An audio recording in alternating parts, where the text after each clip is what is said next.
The anonymous letters had arrived without fail for 7 years, each one cracking open pieces of my soul I had long buried.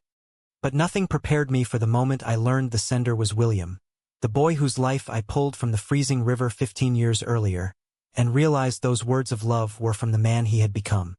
I sat at my kitchen table in the small Chicago apartment, the latest envelope still warm from the mailbox, its plain white paper now trembling in my hands. The postmark was local this time, not the usual out-of-state blur that had kept the mystery alive. My name, James Harlan, was written in the same careful script I had come to know like an old friend. For years these letters had been my anchor, gentle reminders that someone out there saw me, understood the weight I carried as a gay man who had spent decades pretending the world's judgment didn't matter. They never asked for anything, just shared quiet wisdom about forgiveness, courage, and living truthfully. I had read them on bad days after family calls that left me raw, after dates that reminded me how guarded I still was. That afternoon, though, curiosity finally won. I had saved every single letter in a shoebox under my bed, hundreds of pages now. Something in this newest one felt different. A line about the river that once tried to claim me still flows in my dreams. The phrasing hit too close. I grabbed my laptop and started cross-referencing postmarks with old news clippings I had never thrown away. 15 years ago, in rural Wisconsin, I had been a 20-year-old camp counselor on summer break from college. One rainy evening, a 13-year-old camper named William had wandered too far, slipped on the muddy bank, and vanished into the swollen current. I dove in without thinking, fought the cold until my lungs burned, and hauled him back to shore. The camp director called it heroic. The local paper ran my picture. William's parents thanked me with tears and a handshake, then moved away shortly after. I never saw him again. But now the dates lined up too perfectly. The first letter had arrived exactly 7 years ago, right after I came out publicly at my teaching job and lost half my friends overnight. I typed his name into every database I could think of, heart hammering.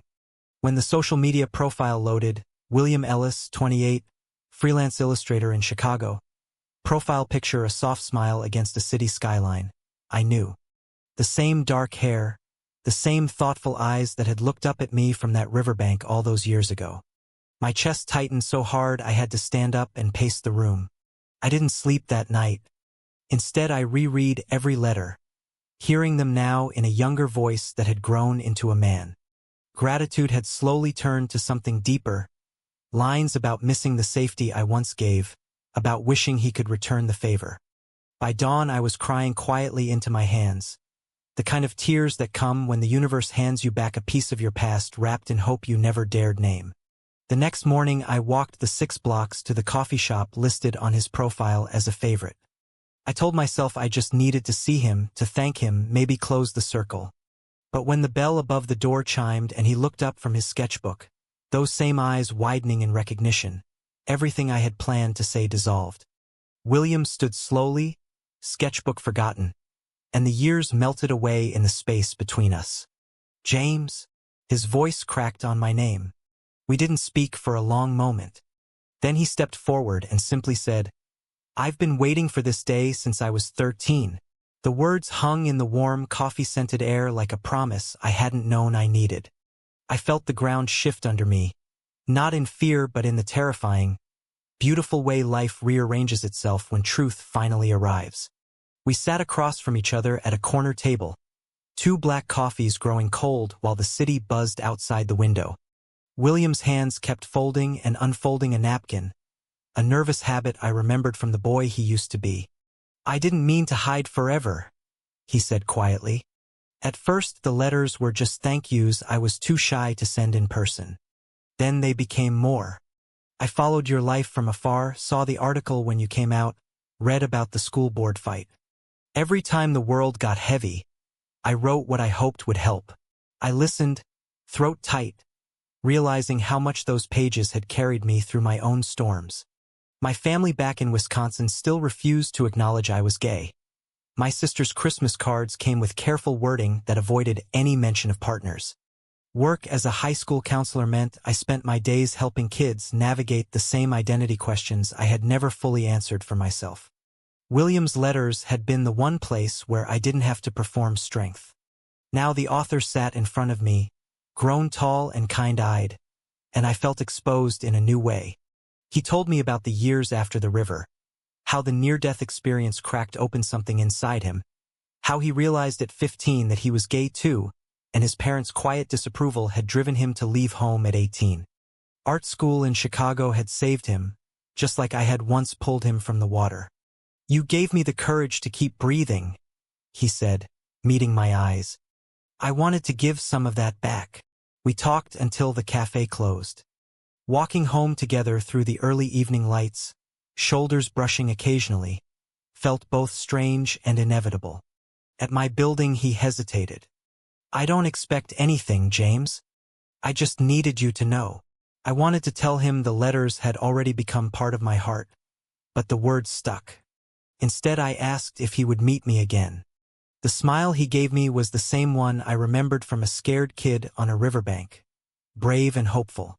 Over the next weeks our meetings became routine. Coffee turned into walks along the lake, then dinners where we shared stories like old friends catching up on lost time. William showed me his illustrations, gentle scenes of water and light that I recognized as echoes of that day. I told him about the nights I still woke up cold, reliving the moment I almost lost him. He listened without pity, only understanding. One evening in my apartment, after I had cooked pasta neither of us really ate, he pulled an old photo from his wallet. The two of us at the camp, my arm around his thin shoulders the day after the rescue. "I carried this everywhere," he admitted. The vulnerability in his voice cracked something open in me. For the first time in years, I let myself feel the weight of how alone I had been. When he reached across the table and covered my hand with his, the touch was warm and steady. I didn't pull away, but doubt crept in at night. 15 years between us. I had been the adult who saved him. Now he was a man offering something deeper. Was this gratitude dressed as love? Was I taking advantage of the hero he still saw? I pushed the thoughts down and focused on the present, on the way his laugh filled rooms, on how talking to him made the world feel less heavy. Spring arrived with warmer winds off Lake Michigan, and our friendship deepened into something neither of us named yet. William introduced me to his small circle of artist friends who welcomed me without questions. For the first time, I felt part of a community that didn't require me to shrink.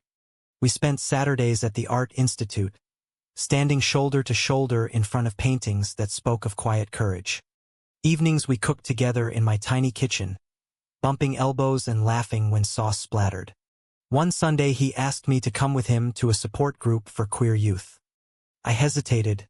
My job already put me in that world every day, but his earnest expression won. Sitting in the circle, listening to teenagers share fears I knew too well, I watched William facilitate with a gentleness that made my chest ache. Afterward, he walked me home under streetlights just beginning to glow. "You showed me it was possible to survive," he said softly. "I just wanted to pay it forward." That night, I finally told him about my family. The way my father had stopped speaking to me the day I came out.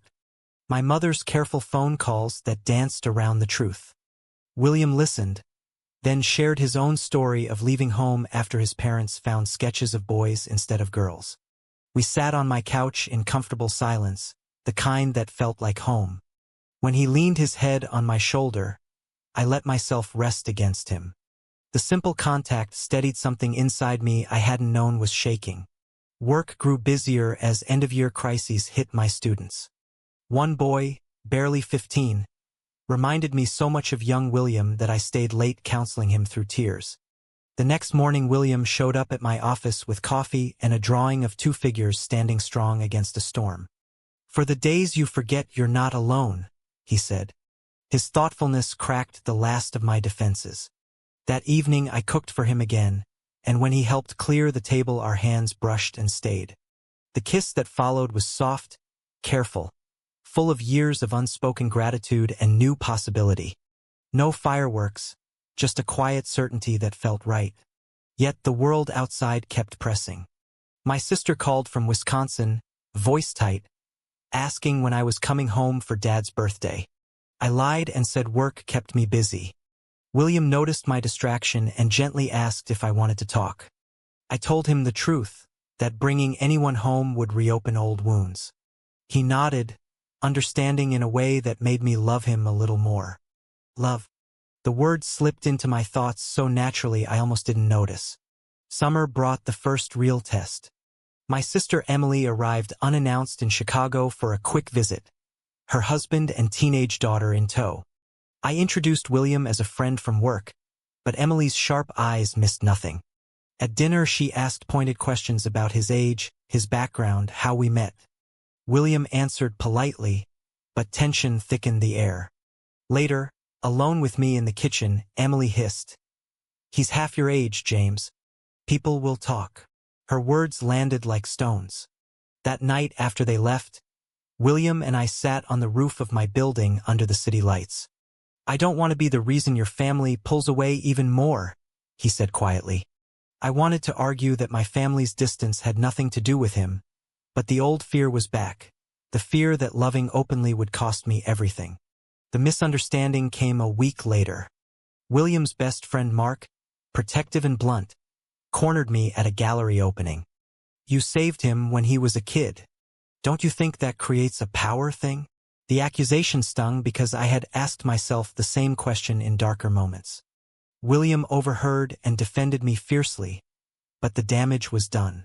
For days afterward William seemed quieter, and I wondered if Mark's words had planted doubt in him too. Then my father's health scare forced a decision. Emily called begging me to come home. I told William the first needed to go alone. He understood, but the hurt in his eyes stayed with me the whole drive to Wisconsin. The family gathering was strained. Dad looked frail in his hospital bed, yet still managed to ask if I was still living that lifestyle. I left the room before I said something I couldn't take back. On the drive back to Chicago I realized how much I had changed. The man who once would have swallowed the pain to keep peace now missed William with an ache that felt like missing part of myself. When I pulled up to my building at midnight, William was waiting on the steps with 2 cups of coffee gone cold. "I couldn't sleep," he admitted. "We didn't talk about the trip right away. We just held each other under the streetlight until the tension eased." The crisis hit in early fall. A former student of mine posted online about the support I had given him, tagging the school and praising Mr. Harlan, who showed me it's okay to be gay. The comments section exploded, some supportive, many vicious. My principal called me in, voice sympathetic but firm. Parents were complaining. I was placed on administrative leave pending review. The timing couldn't have been worse. William's mother had finally reached out after years of silence, asking to meet in Chicago. He wanted me there for support, but I was spiraling. The old voice in my head whispered that loving me brought trouble. That night I told William we should slow down, that maybe the age difference and my baggage were too much. He listened without anger, eyes steady. "I waited 15 years to find you again," he said. "I'm not going anywhere unless you ask me to." His quiet strength broke me. I cried then, the deep kind that comes when you finally admit how tired you are of running. We talked until sunrise, about the rescue, about the letters, about the man I wanted to be for him. The next day I drove to the school board meeting ready to fight. William sat in the back row, a silent show of support. When a parent stood to call me a bad influence, I spoke from the heart about every scared kid who needed someone to see them. The board voted to keep me, but the victory felt hollow until William met me outside. "You didn't need to prove anything to them," he said. "But I'm proud of you for proving it to yourself." That evening we drove to the lake and walked the shore where the water whispered against the rocks. I turned to him under the setting sun and said the words I had held back too long. "I love you, William. Not because I saved you, but because you saved me right back." Winter settled over Chicago with soft snow that muffled the city noise. My father's health stabilized, and surprisingly he asked to meet William. The visit was awkward at first. Polite handshakes and careful conversation. But when Dad saw the way William looked at me, something shifted. He never said the words, but he didn't turn away either. Small mercies. William's art show opened in a downtown gallery, featuring a series of river paintings that told our story without naming it. Standing beside him as strangers admired the work, I felt a pride so deep it warmed me against the cold. Later, back in my apartment with the Christmas lights we had strung together, he handed me one last letter. "This one isn't anonymous," he smiled. Inside were simple words. "Thank you for the life you gave me twice. Once from the water, once from your heart." We sat by the window watching snow fall, his head on my shoulder, my arm around him. The years of loneliness, the misunderstandings, the sacrifices, they had all led here. I had learned that love wasn't about being the hero. It was about standing beside someone as equals. William had taught me that the boy I saved had grown into the man who healed me. Life still held challenges. Family holidays would never be perfect. The world still carried its prejudices. But we faced them together. Every morning I woke to the quiet certainty that I was exactly where I belonged. True or false? A single act of saving a life can spark a love that redeems two souls forever?